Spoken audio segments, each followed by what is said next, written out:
नमस्कार साथियों, अपनी यूनिवर्सिटी के इस अपने प्लेटफॉर्म पे आप सभी का स्वागत है। दीपावली के इस शुभ अवसर पर एक सरकार की तरफ से, आरपीएससी की तरफ से एक खुशखबरी आपके पास आई चुकी थी कि जो ईओआरओ के अंदर बेइंतहा मेहनत की गई थी मेहनती स्टूडेंट के द्वारा, उनको एक बहुत बड़ा तोहफा दिया गया है, क्योंकि उसमें बहुत बड़ा करप्शन हुआ था भर्ती में और उस करप्शन की वजह से उस भर्ती को रद्द कर दिया गया। अब इसकी री एग्जाम होने वाली है, उसकी डेट भी आ चुकी है। मार्च के अंदर 23 मार्च को आपकी एग्जाम होगी और इसको रद्द करने की भी घोषणा कर दी गई है सरकार के द्वारा। अब मोटा मोटा अपन देखें अभी तो 5 महीने आपके पास है, थोड़ा सा 5-7 दिन कम मान लो। अब इस 5 महीने के अंदर क्या करना है, इसकी पूरी प्रिपरेशन करनी है, क्योंकि पहले वाली एग्जाम हुई है उसको लगभग 12 महीने के आसपास हो चुके हैं, तो बहुत सारी चीजें हैं वो आप भूल भी गए हो। अब दोबारा से एक तरह से इसकी स्टार्ट करना है, तो मैं यूं कहूंगा कि इसका री स्टार्ट करना है अपन को। अब ये रीस्टार्ट कहां से करें, कैसे करें, एक्ट वाला पार्ट कैसे पढ़ें, जीके वाला पार्ट कैसे पढ़ें, करंट अफेयर कैसे पढ़ें, इसकी पूरी एक योजना, एक शानदार रामबाण रणनीति क्या हो सकती है, उसके बारे में अपन चर्चा करेंगे कि 5 महीने अपन को टेस्ट सीरीज कैसे हैंडल करनी है, अपना कंटेंट कैसे पढ़ना है, अपने नोट्स कैसे बनाने हैं, अपना एक एक जीके को कितना टाइम देना है, एक्ट वाले पोर्शन को कितना टाइम देना है, इन दोनों के बारे में अपन चर्चा करेंगे। जीके वाला पार्ट है वो मैं बताऊंगा आपको, और एक्ट वाला पार्ट है वो रजनीश सर आपके सामने हैं। पिछली बार आप सब लोगों ने बहुत विश्वास और प्यार जताया था और उसका परिणाम है कि अपने स्टूडेंट के बहुत अच्छे मार्क्स भी बन रहे थे। सर हैं वो स्वयं ईओ हैं, वर्तमान में राउत सर नगर पालिका है वहां पे 2016 बैच के। ये एक्ट वाला पार्ट है, उसके बारे में आपको शानदार तरीके से बताएंगे। मैं जीके वाला पार्ट है उसके बारे में आपको बताता हूँ। तो अपन शुरुआत करते हैं कि 5 महीने अपन को किस प्रकार से चलना है ताकि अपन अपना डेस्टिनेशन है, अपना मुकाम हासिल कर सकें।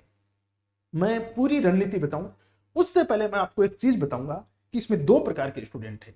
एक वो स्टूडेंट हैं जिनके पिछली बार मार्क्स अच्छे बन रहे थे। अच्छे का मतलब जो भ्रष्टाचार करके बना रहे थे उतने तो नहीं, लेकिन 100+ मार्क्स बन रहे थे, वो अच्छे मार्क्स थे। कुछ ऐसे स्टूडेंट भी हैं जिनके मार्क्स 90, 95, 98, 97, 92 ये भी मार्क्स बन रहे हैं। तो ये सोच के आप हताश नहीं होना है जिनके कम मार्क्स बन रहे थे कि यार मेरे मार्क्स उतने नहीं बन रहे तो अब की बार मैं करूं या नहीं करूं, क्योंकि ये 5 महीने हैं वो न तो बहुत ज्यादा है और न बहुत कम है। ये अपने आप में सफिशिएंट टाइम पीरियड है, बस इसको आप मैनेज कैसे करोगे, इसका यूटिलाइज कैसे करोगे उसके ऊपर डिपेंड करता है। ठीक है ना। तो अपन 2 भागों में इसको बांटेंगे पूरी रणनीति को। एक वो स्टूडेंट जिनको अपनी तैयारी को क्या करना है, पॉलिश करनी है। एक वो स्टूडेंट जिनको पूरा रीस्टार्ट करना है, हर छोटी छोटी चीज है दोबारा से स्टार्ट करनी है। दोबारा से स्टार्ट करके भी आप 5 महीने में अच्छी तैयारी कर सकते हो, आराम से कर सकते हो। क्योंकि आपने एक कहानी सुनी होगी, खरगोश और कछुए की चाल। कछुए की चाल भले ही मंद हो लेकिन जीत अंततः कछुए की होती है, क्योंकि खरगोश कहीं ना कहीं छांव में जाकर सो जाता है।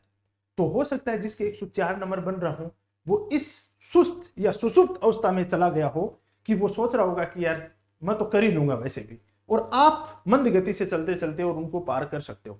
तो अपन चलते हैं इसके बारे में, इसकी जो स्ट्रेटेजी है उसके बारे में डिस्कस करते हैं। देखो पहले तो मैं थोड़ा सा आपको पैटर्न बता रहा हूं इसके बारे में। टोटल इसके 120 क्वेश्चन आपके, ठीक है ना, 120 क्वेश्चन है और 120 क्वेश्चन को भी 2 पार्ट में बांटा गया है इसको। एक 80 क्वेश्चन एक तरफ है और ये 40 क्वेश्चन एक तरफ है। ये 40 क्वेश्चन है, एक्ट वाला पार्ट है, इसके बारे में अपन चर्चा करेंगे। और ये जो 80 क्वेश्चन है ये है आपके जीके वाला पार्ट। ठीक है, जीके में क्या क्या पोर्शन पूछे जाएंगे उसके बारे में मैं थोड़ा सा बता दूं।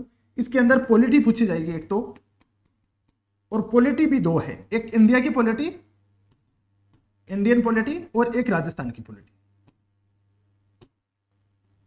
राजस्थान की history, art and culture, Rajasthan की हिस्ट्री, आर्ट एंड कल्चर, और राजस्थान की ज्योग्राफी।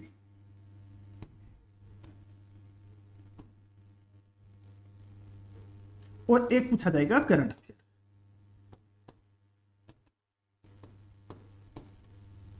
अब करंट अफेयर्स में भी 3 चीजें हैं। करंट अफेयर राजस्थान का भी पूछा जाएगा, इंडिया का भी पूछा जाएगा, इंटरनेशनल भी पूछा जाएगा। मतलब राष्ट्रीय, अंतरराष्ट्रीय और राज्य स्तरीय तीनों करंट अफेयर पूछा जाएगा। राजस्थान की ज्योग्राफी को लेकर आपको एक सबसे बड़ा डाउट चल रहा है। वो डाउट ये चल रहा है कि सर राजस्थान की ज्योग्राफी न्यू या ओल्ड, कौन सी ज्योग्राफी पढ़नी है, न्यू पढ़नी है या ओल्ड पढ़नी है। ये सबसे बड़ा कंफ्यूजन है। ये मैं कंफ्यूजन दूर कर देता हूं आपका। ये आपको न्यू वाला पार्ट है वो पढ़ना है। इसमें क्या पढ़ना है? न्यू वाला पार्ट पढ़ना है। न्यू वाला क्यों? क्योंकि अभी जो सीईटी के पेपर हो रहे हैं ना, उसमें 4-5 क्वेश्चन टोटल सभी शिफ्ट का मिला लें, ग्रेजुएशन और अपन 12th वाले लेके, तो सभी शिफ्टों का मिला लें, तो सभी शिफ्टों में 4-5 ऐसे क्वेश्चन पूछे गए थे जो न्यू ज्योग्राफी है उसके अनुसार। जैसे अभी 12th वाले में एक क्वेश्चन पूछा था कि कांतली नदी है उसका और निमका थाना जो नया जिला बना है उसको लेकर एक क्वेश्चन पूछा था। ऐसे ही 2-3 क्वेश्चन और थे। तो नया ज्योग्राफी है उसके अनुसार क्वेश्चन पूछे जा रहे हैं। अभी आपको नई वाली ज्योग्राफी है उसको अप्रोच मान के ही आपको पढ़ना है। पॉलिटी वाला पोर्शन है इंडियन और राजस्थान। पहले आपने थोड़ी बहुत पढ़ी होगी, बाकी अपन इसके बारे में डिटेल से डिस्कशन आगे क्लासों के अंदर रेगुलर करेंगे। हिस्ट्री, आर्ट एंड कल्चर वाला पोर्शन है, ये आपका नया पुराना कुछ है नहीं, रेगुलर वाला है जो पढ़ना है। करंट अफेयर कितना पढ़ना है, अभी कितना पढ़ना है अपन को? देखो, करंट अफेयर किसी भी एग्जाम है उसके अंदर 6 महीने का करंट अफेयर है, वो सबसे इंपॉर्टेंट होता है। सबसे इंपॉर्टेंट 6 महीने का करंट अफेयर होता है। जैसे 20 क्वेश्चन आ रहे हैं, सपोज दैट करंट अफेयर के आपके 20 क्वेश्चन आते हैं, तो 20 क्वेश्चनों में से आपके 15 क्वेश्चन 6 महीने के आएंगे और 5 क्वेश्चन होंगे वो पिछले 12 महीने के वो आएंगे। लेकिन 12 महीने वाले वही करंट अफेयर के क्वेश्चन पूछे जाएंगे जिनका रेलिवेंस अभी है, जिनका महत्व है, अभी बना हुआ है, वो क्वेश्चन पूछे जाएंगे। इनको अपन एक एक करके रेगुलर बेस पे रोज सुबह 10 बजे अपनी क्लास है वो यहाँ पे होगी और उस क्लास के अंदर अपन एक एक चीज करके डिस्कस करेंगे। साथ में एक्ट वाला पोर्शन है, एक्ट वाला पोर्शन है उसके बारे में आपको रजनीश जी हैं वो डिटेल से बताने वाले हैं। और ये पूरा का पूरा पोर्शन है वो आपको अपनी एप्लीकेशन है, अपनी यूनिवर्सिटी, वहां पे भी ये सब चीजें मिल जाएंगी, टेस्ट सीरीज भी मिल जाएगी, जिसके बारे में मैं आपको बताता हूं थोड़ा सा, एक सेकंड के लिए। ये देखो, ये अपन ईओआरओ का विधान बैच है। दीपावली का इंतजार नहीं है, दीपावली के पावन पर्व की पूर्व संध्या पर अपन इसको लॉन्च कर रहे हैं और अपन देख रहे हो आप कि विधान बैच है वो शुरू कर रहे हैं, जिसके अंदर पूरा कंप्लीट इसके अंदर सिलेबस होगा। पार्ट ए जीके वाला भी और पार्ट बी नगर पालिका एक्ट वाला भी, दोनों पार्ट को बहुत शानदार तरीके से, बारीकी से, एक एक चीज बहुत अच्छे ढंग से चीजें करवाई जा रही हैं। इनके डाउट सेशन भी होंगे, इनकी टेस्ट सीरीज भी होगी साथ में, और सब जो चीजें करवाई जाएंगी वो एक्सपर्ट जो फैकल्टी है उसके द्वारा की जाएगी। या तो जैसे ईयू वाला पार्ट है, आपको नगर पालिका वाला एक्ट वाला पार्ट है, वो सर के द्वारा करवाया जाएगा, रजनीश सर जो कि स्वयं ईओ है। बाकी का पार्ट है वो जो आरएस क्वालिफाई कर चुके हैं, उन एक्सपर्ट फैकल्टी है उसके द्वारा चीजें करवाई जाएंगी एक एक करके। अपनी यूनिवर्सिटी का ऐप डाउनलोड करके वहां पे आप इस चीज को, जो विधान बैच है उसको ज्वाइन कर सकते हो। और अभी दीपावली के शुभ अवसर पर इस पे 25% ऑफ भी दिया जा रहा है। इसके साथ में जो ऐसे स्टूडेंट हैं जिनको तैयारी की कोई आवश्यकता नहीं, उनको केवल अपने आप को और ब्रश अप करना है और पॉलिश करनी है, उनके लिए अपने लक्ष्य टेस्ट सीरीज शुरू की है, जो ऑफलाइन भी है ऑनलाइन भी है। ऑफलाइन जयपुर में मिलेगी, ऑनलाइन अपना एप्लीकेशन है उसके ऊपर मिल जाएगा। टोटल इसके अंदर 21 टेस्ट होंगे, जिसमें 15 टॉपिक वाइज होंगे और 6 टेस्ट हैं वो आपको सेगमेंट वाइज होंगे।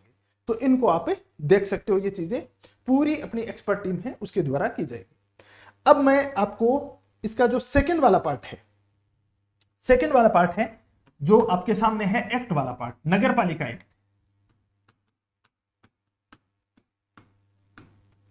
नगर पालिका एक्ट है, उसके लिए मैं रजनीश सर हैं जो 2016 बैच के ईओ हैं, प्लीज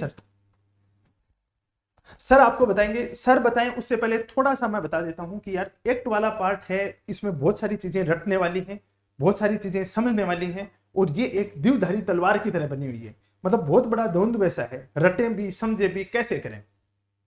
ये सब चीजें जो व्यक्ति इन धाराओं को जी रहा है, दिन ब दिन उनको यूज ले रहा है अपने डेली जो कार्य है उसमें, वो जितना बेहतर तरीके से समझा के और आपको याद करवा सकते हैं, मेरे हिसाब से उससे बेहतर कोई और नहीं करवा सकता। और रजनीश सर हैं वो स्वयं पिछले 6-7 साल से जो अपना जॉब है उसके अंदर ये धाराएं यूज लेते आ रहे हैं।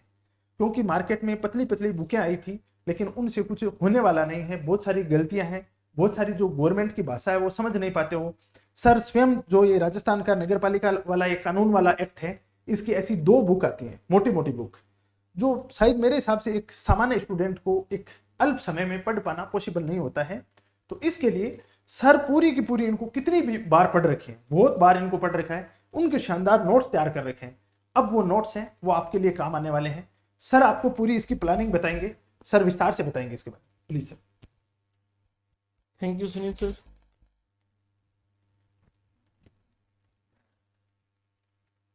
मोटा मोटी बात सारी सुनील सर ने बता दी है। एग्ज़ाम है, एग्ज़ाम का पैटर्न आपको पता है, चूँकि नए स्टूडेंट्स नहीं हैं, जिन्होंने फॉर्म भरा था वही स्टूडेंट्स हैं। तो मैं अपनी बात को उस दिशा में ले जाऊंगा कि पिछले 2 दिन से जितने कॉल्स मेरे पास आ रहे हैं, जिस तरीके से लोग मुझसे स्टूडेंट्स क्वेरी कर रहे हैं, लगभग मुझे लगता है कि सभी के वही प्रश्न होंगे, तो उन पर बात करते हैं। एक तो वे स्टूडेंट्स हैं, पिछली बार भी जो अगर लिस्ट आई थी 2 गुना की, उसमें भी बहुत सारे स्टूडेंट्स मुझसे जुड़े हुए थे, मेरे द्वारा पढ़ाए हुए स्टूडेंट्स थे। तो उनका तो एक सबसे बड़ा जो प्रश्न है वो ये है कि अब वो तैयारी का वापस उस चरम पर तैयारी ले जाना, है ना। कई बार उनको ही लग रहा है, खुद पे डाउट आ रहा है, सेल्फ डाउट आ रहा है कि अब वापस से कंपटीशन में उतर के और अपनी तैयारी को चरम स्तर पर रखना कितना मुश्किल है और अब हम क्या करें। और दूसरा उन बच्चों के प्रश्न हैं जो जिन्होंने एग्जाम ही नहीं दिया, फॉर्म तो भरे थे लेकिन पेपर ही नहीं दिया। उनका ये कहना है कि अब हम लगे, पिछली बार तो तैयारी नहीं हुई थी, और तैयारी नहीं होती है तो फिर वो नहीं होती है। तैयारी, फॉर्म भरना एक बात है, तैयारी करने बैठते हैं और महीने 2 महीने के बाद में उस तैयारी से जब मन उचट जाता है या हम वो युद्ध बीच में छोड़ के वापस भाग लेते हैं किसी और एग्जाम की तरफ या किसी और कार्य की तरफ, तो फिर वो कुछ भी उसमें याद नहीं होता है, उसके लिए भी बिल्कुल ही नई बात। तो उन स्टूडेंट्स को क्या करना है? तो मेरा आप लोगों को, पहले वाले अभ्यर्थी जिनकी तैयारी ठीक थी, सुनील सर ने कहा जिनके 100+ मार्क्स बन रहे थे, उनको तो ये कहना है कि आप रेगुलर टेस्ट सीरीज शुरू करें, छोटे नोट्स जो आपके दोहराव करें बार बार। और इसीलिए मैं आपको कोचिंग नहीं करवा रहा। ये जो रट लेना और याद करना कंसेप्ट है, इसके साथ साथ एक चीज हम वो करवा रहे हैं कि हम तैयारी करवाएं। तैयारी का मतलब होता है रिवीजन, प्रीवियस ईयर क्वेश्चंस, और किस तरीके का क्वेश्चन बन सकता है, किन क्वेश्चनों पे दिमाग नहीं लगाना है। पिछली बार एक प्रश्न आया था, आज मेरे किसी स्टूडेंट ने पूछा सुबह मेरे को भेज के कि सर ये बड़ा कंफ्यूजिंग था बुक में, और इस एक्ट की, इस मोटी बुक की जिसकी बात कर रहे हैं सुनील सर, इसमें भी वो नहीं था। वो था सामान्य क्रय अनुबंध जो अधिनियम है 1974, उसके अंदर किस परिशिष्ट में सामान क्रय करने के लिए शर्तें आरोपित होती हैं, किस प्रारूप में होती हैं। तो वो जनरल जो अपने फाइनेंस और अकाउंटिंग रूल्स हैं उनको और इस एक्ट को मिला के पूछा गया। तो बात यह है कि फिर क्या हम GF&AR अलग से साथ में पढ़े, या कोई भी टीचर हमें करवा देगा GF&AR? फिर GF&AR हो गया तो क्या RTPP एक्ट करवा देगा? वो अपने सिलेबस का पार्ट नहीं है। ये 1-2 प्रश्न जो जिस तरीके से पूछे जाते हैं वे हमेशा ही स्टूडेंट को अन्य दिशाओं में भटकाते हैं। तो आपको तैयारी कराने का मतलब है आपका मार्गदर्शक होना, आपको इस एक्ट को समझाना, इसकी बारीकियां समझाना, इसका कंसेप्ट समझाना, और साथ के साथ इसको याद करवाना, क्वेश्चन करवा के आपको दोबारा से तैयार कर देना कि आपकी एक्यूरेसी भी बहुत अच्छी बन पाए। तो ये आपने प्रचार देख ही लिया है कि part A, part B, complete course वगैरह वगैरह। इसमें एक चीज लिखी है लाइव एंड रिकॉर्डेड क्लास। यहाँ रिकॉर्डेड क्लास का मतलब एक्ट के बारे में बिल्कुल भी ये नहीं है कि पिछली बार जो मैंने करवाया था उसकी रिकॉर्डेड क्लास आपको दे देंगे, नहीं देंगे, क्योंकि पढ़ाते पढ़ाते मैं भी बेहतरीन हुआ हूँ, आप भी और बेहतरीन आपको भी होना है। तो कोई रिकॉर्डेड क्लास इसमें उस तरीके से नहीं दी जाएगी। हाँ, जो बच्चा लाइव सेशन में अटेंड नहीं कर पाया उसके लिए ये रिकॉर्डेड रहेगा, मेरा रिकॉर्डेड बैच नहीं है। ठीक है, मैं आपसे मुखातिब होऊंगा, आपसे बात करूंगा, एक्ट के बारे में बात करेंगे, याद करो। दूसरी जो बात है मुख्य, वो ये है कि स्ट्रेटेजी क्या है। मैंने जो स्ट्रेटेजी बनाई है मैं आप सबके सामने डिस्क्लोज कर रहा हूँ। जो स्टूडेंट्स मुझसे नहीं भी पढ़ रहे हों, सेल्फ स्टडी कर रहे हों, उनको भी मेरा ये सजेशन है कि इस हिसाब से एक स्ट्रेटेजी बना लें और उस पर काम करें। तो स्ट्रेटेजी है कि जो हमारा एक्ट है उसमें अलग अलग अध्याय हैं, उन अध्यायों में अलग अलग धाराएं हैं। तो हमने इसको इस तरीके से बांटा है कि जो पहला अध्याय, वैसे वो अध्याय नंबर 3 है, अध्याय नंबर 2 है, धारा 3 से शुरू होता है, नगर पालिका का गठन और शासन। क्योंकि कोई भी अधिनियम की पहली जो धारा है वो उसकी परिभाषा होती है, उसका नाम क्या है, उसकी परिभाषा क्या है, और दूसरा जो है वो परिभाषाएं, उसमें जो अलग अलग वर्ड्स आएंगे उनका क्या मीनिंग है।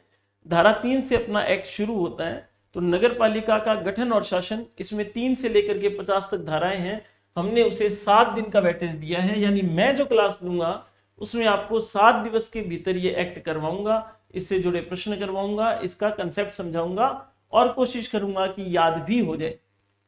फिर कार्य संचालन और वार्ड समिति, ये जो अध्याय है, इस अध्याय में धारा 51 से 66 तक है और हम इसे मात्र 2 दिन में कर लेंगे। नगर पालिका की संपत्ति, मात्र 9 धाराएं हैं जिसे हम 1 दिन में कंप्लीट कर लेंगे। नगर पालिका वित्त एवं निधि, 76 से 89 तक की धाराएं हैं, 2 दिन का समय अपने को इसमें लगेगा। नगर पालिका का रेवेन्यू या राजस्व, 40 धाराएं, 7 दिन में हम इसे पूरा कर पाएंगे। नगरीय विकास और नगर योजना, बहुत ही महत्वपूर्ण और कंसेप्चुअल अध्याय है। अगर इसका कंसेप्ट समझ में नहीं आएगा तो बस लोग आपको ऐसे व्याख्याएं करते रहेंगे कि इस शब्द का ये मतलब है, उस शब्द का ये मतलब है। एग्जैक्टली वो क्या चीज है, वो क्या कहना चाहता है, एक्ट का भाव क्या है, उस धारा का भाव क्या है, और उस धारा से पेचीदगी से बनाए हुए किसी प्रश्न को हल करना तभी संभव है जब हम उस कंसेप्ट को समझ पाए। तो ये जो धाराएं हैं या ये जो अध्याय है नगरीय विकास और नगर योजना, ये भी 7 दिवस का है। अब नगर पालिका की शक्तियां और अपराध, ये एक अलग अध्याय है जिसमें लगभग ये 98 या 100 धाराएं हैं और 10 दिन का इसमें समय लगेगा। इस पूरे अध्याय को भी हम अलग तरीके से बांटेंगे, क्योंकि क्रम में है चीजें, तो क्रम के हिसाब से भी उसके सेगमेंट बनाएंगे। जैसे अध्यायों के सेगमेंट बनाए, वैसे ये वाला जो अध्याय है इसके भी सेगमेंट है कि पहले नाली और शौचालयों के संबंध में नगर पालिका में किस किस तरह के प्रावधान हैं। फिर उसके बाद में अपशिष्ट है, जैव अपशिष्ट है तो उसकी अलग धारा है, ठोस अपशिष्ट है उसके निस्तारण की अलग धारा है, मकानों के प्रोजेक्शन है, मकानों के बाहर ब्रैकेट लगाना है, मकान का प्रोजेक्शन किस हिसाब से होना चाहिए, उसके संबंध में जो धाराएं हैं वे हैं। अगर कोई व्यक्ति अतिक्रमण करता है, अतिक्रमण का मतलब अपनी भूमि से अधिक या सरकारी लैंड पर कुछ निर्माण करता है, या अतिक्रमण के साथ साथ किसी तरीके का न्यूसेंस फैलाता है। अब इस न्यूसेंस में कहीं कोई कचरा डालना भी न्यूसेंस है, एक जानवर को भी बिना नगर पालिका की अनुमति के गाय या भैंस पालना भी न्यूसेंस है, कहीं कोई ऐसा शौचालय बनाना जिससे आस पड़ोस में बदबू हो रही हो वह भी न्यूसेंस है। तो बहुत अनेक तरह के न्यूसेंस हैं। तो अतिक्रमण और न्यूसेंसों के संबंध में नगर पालिका को क्या राइट है और लोगों के क्या कर्तव्य है, और नगर पालिका अगर कोई लोग न्यूसेंस करते हैं तो उनके खिलाफ किस तरीके की शक्तियां इस्तेमाल करती है, और अगर वो लोगों का न्यूसेंस अपराध की श्रेणी में आ जाए तो किस तरीके के जुर्माने और पेनल्टीज और कार्रवाइयां हैं। ऐसे ही कोई व्यक्ति अगर उन अपराधों के बावजूद भी नगर पालिका के अनुज्ञा की और उसकी अनुमति की अवहेलना करता है तो वैसे व्यक्ति को व्यतिक्रमी कहते हैं, और व्यतिक्रमियों के खिलाफ होने वाली जो कार्रवाई है उसकी भी कुछ और धाराएं हैं। मैं ये बताना चाह रहा हूं कि ये 200 से 297 तक जितनी भी धाराएं हैं इनके भी सेगमेंट्स हैं, इनके भी सेगमेंट्स हैं। 10 धाराएं मकान प्रोजेक्शन से संबंधित हैं, 10-15 धाराएं न्यूसेंस से संबंधित हैं। तो वो भी आप जब क्रम में याद रखेंगे तो आपको अंदाजा हो जाएगा कि ये धारा का क्रमांक भी क्या है, क्योंकि क्रमांक वाइज भी धाराएं पूछी जा सकती हैं। धारा का एक कंसेप्ट कि ऐसा किस धारा में वर्णित है, ऐसे प्रश्न भी आएंगे, आ चुके हैं और आने की संभावना है। शमशान घाटों कब्रिस्तानों के विषय में क्या है, तो मैं ये कहना चाह रहा हूं कि जब हम इन 200 धाराओं को पढ़ेंगे तब भी ऐसा नहीं कि 200 ये, 201 ये, 202 ये, हम इसके भी सेगमेंट बनाएंगे, इसके भी टुकड़े बनाएंगे, ताकि हमारा जब अंदाजा भी लगाना हो और हमारे दिमाग से कोई क्रमांक भूल भी जाए हम, तो हमें अंदाजा हो कि ये 200 से लेकर के 220 के आसपास की कोई धारा है। तो 10 दिन इसमें लगेंगे। अभियोजन और वाद है ना, ये अलग अलग है। अभियोजन और वाद आदि के संबंध में 1 दिन की ये 10 धाराएं ये भी हो जाएंगी, 11 धाराएं हैं, 1 दिन में कंप्लीट हो जाएगा। नियंत्रण जो अंतिम भाग है, अंतिम अध्याय है, वो 3 दिन का भाग है। तो ये टोटल 40 दिन की स्ट्रेटेजी थी। 40 डेज हमें लगेंगे एक्ट को पढ़ने में। और अब 3 एक्ट और हैं, नगर पालिका सामान्य क्रय और अनुबंध अधिनियम 1974, राजस्थान नगर पालिका कार्य संचालन नियम 2009 और नगर पालिका समितियों की शक्तियां, कर्तव्य और कर्तव्य नियम 2009। इनमें भी 3-3 दिन का समय लगेगा। अब ये जो 49 डेज हुए हैं, इनमें कुछ चीजें अपने आप स्वतः ही शामिल हैं। वो हैं कि कुछ दृष्टांत, उदाहरण, ठीक है, उदाहरणों से समझेंगे कि इस धारा का क्या मतलब है और ऐसा कहीं किसी नगर पालिका में किस तरीके से घटित होता है, और घटित होता है तो किसी आसपास की नगर पालिका का भी एग्जाम्पल लेंगे। साथ ही साथ इनसे रिलेटेड, इन धाराओं से रिलेटेड प्रीवियस ईयर क्वेश्चंस जो आए हैं उनको भी यहीं पढ़ेंगे। साथ ही साथ योजनाएं जो हैं, अन्नपूर्णा रसोई योजना, इंदिरा रोजगार गारंटी योजना, हृदय योजना, अमृत योजना, शहरी निकायों में जो सरकार की योजनाएं हैं जो अपने सिलेबस में है, उनका भी अपन ब्रीफ यहीं इन्हीं 49 दिनों में बीच बीच में देखेंगे, साथ साथ उसको पैरेलली चलाएंगे। तो ये 50 डेज की स्ट्रेटेजी है और टोटल अपने पास दिन है 140। मैं तो दिनों की बात करता हूं, तो अपने पास 90 दिन बचते हैं। ये 90 दिन हम इसे वापस रिवाइज करने में, मैं आपको क्वेश्चन आंसर करवाने में, एमसीक्यूज करने में और इनको याद करवाने में हम ये सारा समय लगाएंगे। आपको भी ये सारा समय बार बार रिवाइज करने में लगाना है। तो ये भाई स्ट्रेटेजी थी। और मैं फिर से एक बार बता दूं कि हमारा जो बैच है वो प्रारंभ होने जा रहा है। आप अपनी यूनिवर्सिटी के ऐप पे जा करके बैच ले सकते हैं। EORO विधान बैच, इस बैच का नाम भी इसीलिए रखा है कि ये विधि है, और विधान अपन मारवाड़ी में कहते हैं ना कि भाई के विधान लगे, क्या चांस लग रहे हैं, क्या वो तो विधान बैठ जेगो, यानी अवसर कैसा है ना। तो उस अर्थों में भी अगर लो तो आपके लिए ये बहुत ही सुनहरा अवसर है। थारो विधान बढ़िया बैठ जेगो, हमारी कोशिश है। और विधान, चूंकि ये कानून है, कानून पढ़ा रहे हैं, इसलिए इस बैच का नाम भी विधान ही रखा है। विधि सम्मत तरीके से कराएंगे और कानूनन आपके साथ कमिटमेंट है कि इसको बहुत ही बेहतरीन कराएंगे। और मेरी कोशिश रहेगी कि अगली बार भी मेरे स्टूडेंट्स, चूंकि पिछली बार जो सेलेक्ट हुए वो फाइनल सेलेक्ट नहीं हो पाए, पदों पर नहीं आ पाए, तो मेरे स्टूडेंट्स मेरे साथी बनकर आए, ऐसी मेरी ईश्वर से कामना रहेगी। ये टेस्ट सीरीज है, 21 टेस्ट होंगे और 15 टॉपिक वाइज और 6 संपूर्ण टेस्ट। और इसके साथ हमने ऐड नहीं किया है अभी, लेकिन हम प्लानिंग कर रहे हैं कि कुछ हम माइनर टेस्ट भी इसके साथ रखेंगे जो बीच बीच में आपको ऐप पर मिल जाएंगे। बहुत ध्यान से सुना, उसके लिए धन्यवाद। सुनील सर कुछ अपने अंतिम शब्दों में इस क्लास को, इस लेक्चर को पूरा करना चाहें तो स्वागत है। देखो, ये पूरी अपनी प्लानिंग है जिसके बारे में अपन ने डिटेल से डिस्कस किया है। जो एक्ट वाला पार्ट है उसके बारे में भी सुना आपने सर से। ये एक बहुत बड़ी बात है कि यार सर ने एक बात बोली कि ये जो छोटी छोटी चीजें हैं वो दृष्टांत, जो उदाहरण हैं, उनके माध्यम से अपन एक एक चीज करके समझेंगे। इससे चीजें याद लंबे टाइम तक रहेंगी। लगभग 300 धाराएं हैं वो एक्ट के अंदर हैं, 300 से भी कुछ ज्यादा ही हैं।